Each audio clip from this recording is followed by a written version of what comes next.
Hey everybody, welcome to our first day of online learning. Today we're looking at 6.4 day 1, graphing exponential functions.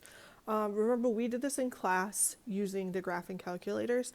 Today we're going to talk about how to just figure out what the graph of your inverse should look like and how to figure out if a function is an inverse from a table of values. So you shouldn't have to use your graphing calculator, so don't stress if you don't have one. If you're trying to figure out how to access that at home, we do have like a sheet about that on Schoology, but don't stress too much about it.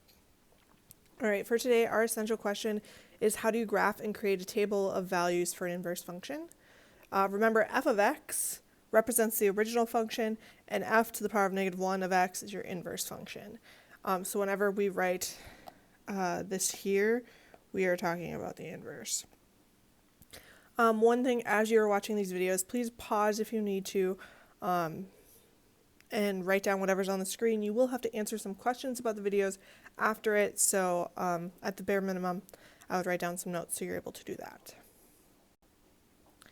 All right, the first part is identifying values of the inverse. So on the top, we have an exponential function with the x values 0, 1, 2, 3, and then its y values are 1, 3, 9, and 27. Remember, to find the values for your inverse function, you're going to flip x and y values that you were given. So I'm going to take these two and we're just going to flip-flop them.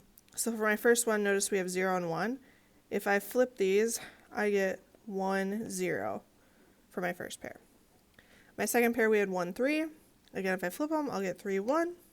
My second pair, we had 2, 9. If I flip them, I get 9, 2. And then my last pair, we had 3, 27. So if I flip those, I get 27, 3. Again, this would be the table for your inverse function. Just flip your values. The next part is graphing your inverse. Remember, you reflect the graph across the y equals x line. Now I'm going to zoom in a little bit just so I can actually see my graph. Remember, all of our points kind of flip. I don't want to zoom in like that though. So this point here has the coordinates over 0, up 1. So remember, that means there'll be a point at over 1, up 0. They will flip. Again, the point next to it is over 1, up 2. 1, 2. So that means I'll have a point at over 2, up 1. My last one's over 2, up 4. Which means I'll have a point at over, oh sorry, hold on one second. I just looked at my graph and realized that this one I just plotted wrong.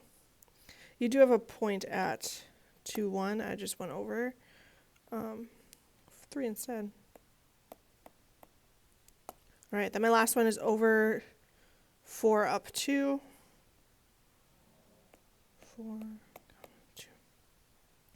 2. These 2 points, it's like kind of hard to see where exactly they are. Let's do this one green. It looks like it goes over 1, up maybe a half.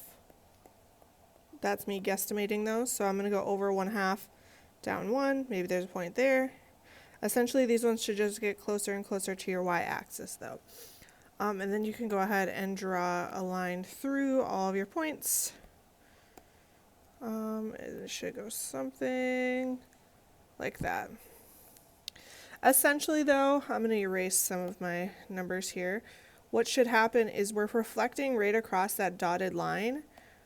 So even if you aren't plotting exact points, the shape should look the same. I think essentially on your homework, obviously there's not like an easy way for us to set you graphing, and you already did that in class, so I'm not too worried about it. You just need to reflect that shape across that line. All right, let's go ahead and look at the second one, if I can do that. Don't mind my just, weird transition. All right, so again, this one we're going to reflect it across that point. This one I'm not going to find the points because you won't actually have to do that on your homework. But what you should do is reflect that shape. Remember, all of our shapes are going to get really close to this 0 line, and then it should just go up. Essentially, you just have to find the one that's a reflection. Again, you could find the specific points like we did for the last example, but for your homework, you shouldn't have to do that. It'll all be multiple choice. It should just be identifying which one's a reflection across that dotted line. Alrighty, thank you for watching. Go ahead and answer your questions about this video and then move on to your homework.